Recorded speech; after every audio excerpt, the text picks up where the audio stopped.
Hola mis queridos amigos, nuevamente con ustedes su doctor Tila, el que ronca en esta negra noche neoliberal, latinoamericana, sudamericana y ecuatoriana.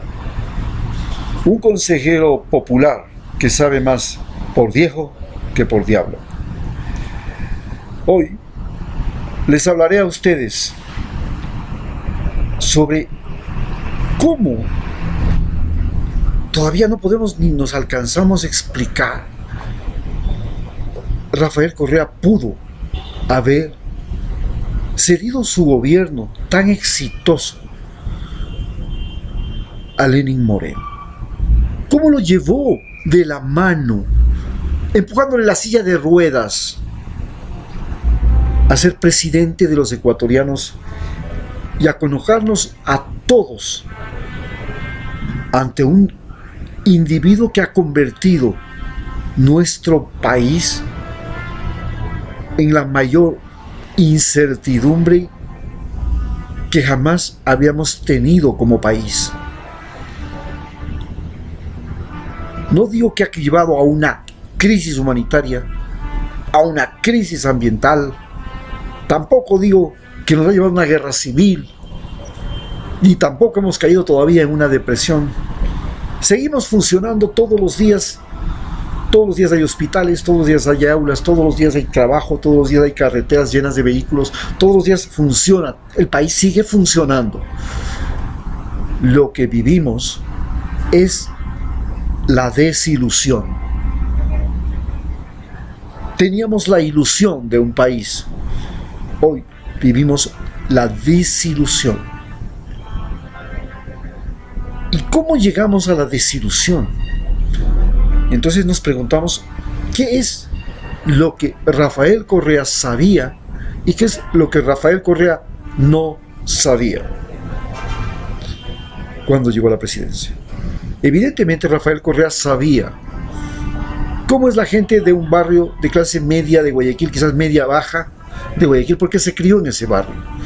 Sabía cómo es la educación católica, porque se educó en un colegio católico. Sabemos cómo son los hijos de la gente rica de Guayaquil, porque se educó en la Universidad Católica de Guayaquil, donde van los hijos de la gente rica de Guayaquil, porque todavía cuando se educó no existía la Universidad de San Francisco, Espíritu Santo, que es donde ahora van todos los ricos de la Universidad de Guayaquil, los universitarios de Guayaquil, cuando no se van a Estados Unidos, cuando no se van a otras partes. Y también estamos seguros de que sabía lo que es un europeo y cómo es vivir en Europa y cuál era la clara diferencia con un ecuatoriano, un país donde las cárceles están cerrando, donde si se deja algo en el taxi, el taxista no sale volando con su cosa, un país donde se hablan varias lenguas, capital de Europa. Bueno, y de ahí se va a los Estados Unidos y va a una época en que Bill Clinton es presidente, va a la Universidad de Illinois, que está al ladito de la Universidad de Chicago, justo al ladito de la universidad formadora de los neoliberales.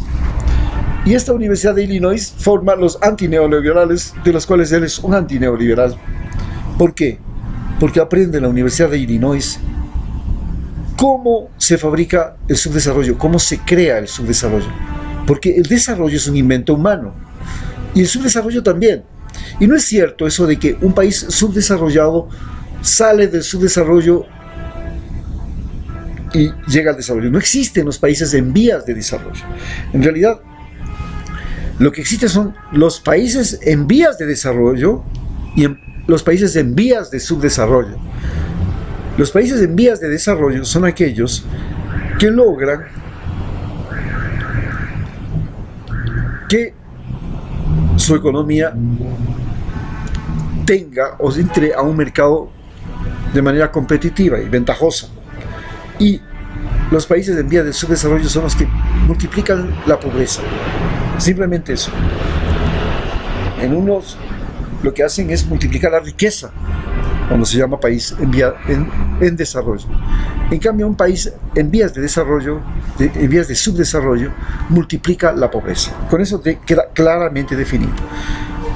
Ecuador ha sido un país en vía de subdesarrollo. ¿Por qué? Porque antes teníamos una población de, estamos hablando de 1978, estábamos hablando de 6 millones de habitantes, 8 millones de habitantes. Y bueno, el 70% de nuestro país era analfabeto, era pobre, no se vacunaba, los niños morían de diarrea, de enfermedades transmisibles como la malaria, no había carreteras, las escuelas eran cuartuchos de a perro, llenos de goteras, con profesores borrachines que iban allá a cobrar un sueldo mal pagado, que nunca llegaba a veces, endeudados con el chulquero del pueblo, de tal manera que eran pueblos en que habían 3 borrachitos: el teniente político, el sacristán y el profesor. Y así, ese era nuestro país. Un país que Rafael Correa realmente no lo conoció, el país rural, porque era un país más rural que urbano. Porque Rafael Correa, que es menor que yo, no pudo estar cuando entonces los terratenientes eran los dueños de este país. Y el terrateniente era un individuo que tenía al policía, al médico y al profesor de su lado, y todos teníamos que ir y sonreír al terrateniente cuando nos invitaba a su casa, pues. Y si alguien le decía al terrateniente, ¿sabe qué? Sería bueno que no les explote tanto a sus trabajadores porque se están enfermando mucho. Usted era declarado comunista. Entonces,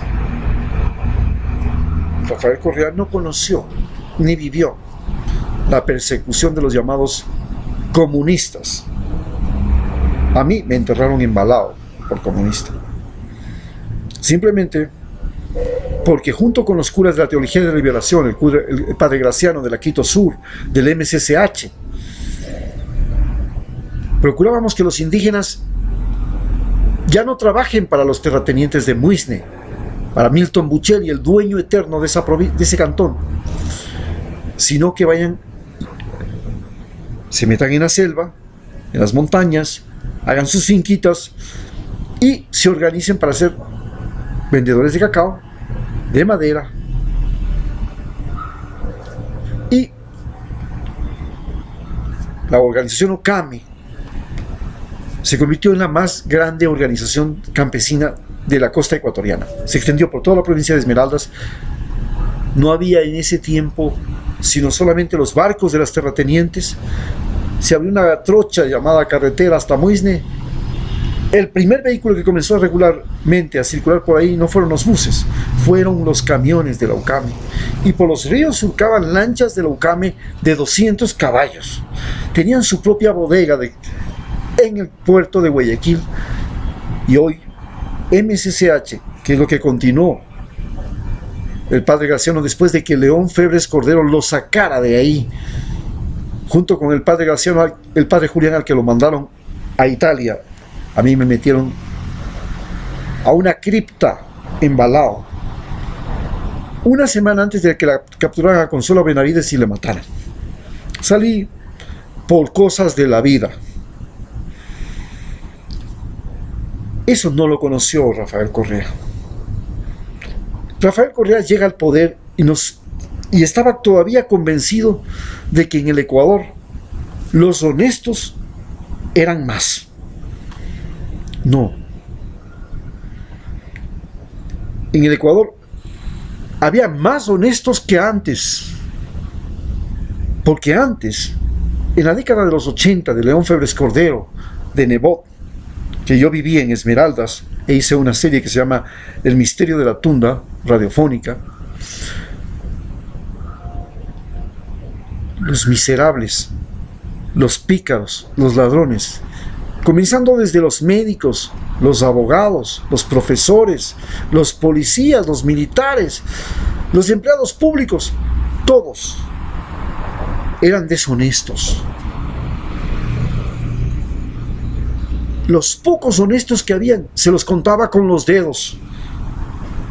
Todo el mundo sabía quién era el honesto. Lo que no sabíamos es quiénes eran los deshonestos. Hoy ya se puede decir al revés. Han pasado los años. Estamos en el siglo XXI. Han pasado prácticamente 40 años. Y en estos 40 años, hoy ya no podemos decir quiénes son los honestos. Porque sí, en realidad los honestos son muchos más. Hoy sí podemos señalar quiénes son los deshonestos. Antes, estoy hablando de la década de los 80, de los 90, cuando hubo la quiebra bancaria, la época al comienzo del siglo XXI, hasta cuando llega el coronel Lucio Gutiérrez, usted no podía señalar a los deshonestos. ¿Por qué? Porque todos eran deshonestos. Los maridos tenían 3 mujeres y eran riegahijos. Las mujeres rompehogares, metían cuerno al marido, separaban parejas del frente. Los muchachos eran los copiones del curso. Los policías eran los que le pedían plata por debajo en las carreteras. Los empleados públicos del Seguro Social tenían amarrado con los tramitadores todo. Era el país de los deshonestos. Ser deshonesto era imposible reconocer a los honestos, porque eran tantos los deshonestos, como eran tantos los desnutridos, como eran tantos los enfermos, como eran tantos los dueños, los analfabetos, que teníamos un país que se diferencia totalmente del que tenemos ahora, después de Rafael Correa. Después de Rafael Correa, sí, existe la posibilidad de señalar quiénes son los deshonestos, porque ya los honestos son ahora más que los deshonestos en Ecuador. También podemos señalar ya a los analfabetos, a los brutos, los que no saben nada, porque los analfabetos son más. Los alfabetos son los leídos y escribidos. Los estudiados ya son más que los analfabetos. Antes, todos eran analfabetos. También podemos señalar a los enfermos, porque antes todo el mundo era enfermo, o estaba enfermo o se enfermaba. Hoy, bueno, ya podemos reconocer al individuo que tiene una enfermedad, ya podemos señalarlo. Y podemos seguirlo, porque además ya no tenemos tantas enfermedades agudas. Ya no, los niños no mueren de diarreas. Yo, en la época de Rafael Correa, que fui a trabajar en la frontera norte y en Esmeraldas, no vi casos de diarrea. No vi casos de diarrea infantil. Y cuando fui a trabajar en 1983 en el mismo lugar, en el Cabo San Francisco, donde después terminé de trabajar, 33 años después, solo había diarreas. Era el infierno de las diarreas. Y los niños morían de diarreas. Uy, diarrea infantil. Eso es una novedad. Es un caso raro. Hemos cambiado. Pero Rafael Correa nos hizo creer equivocadamente que los honestos éramos más. Y no es así. Habíamos cambiado. Teníamos menos analfabetos. Teníamos menos enfermos agudos. Tenemos más enfermos crónicos, teníamos menos tramposos y pillos y criminales y matadores y asesinos de mujeres, menos violadores de niños, pero no éramos un país que tiene más honestos que deshonestos. Todavía los deshonestos son más en Ecuador que los honestos. Y eso lo vemos, porque los deshonestos se convirtieron en gobierno. Nos mintieron. Eso se llama falta de honestidad. No es falta de honestidad el que usted se coja el dinero, no. Usted le puede perdonar a un hijo que coja el dinero cuando necesita, porque necesita un cuaderno, o necesita pagar una cuota, o por último necesita llevarle una flor a la enamorada y le dice, encontré unas 4 reales y me los cogí. Le perdono.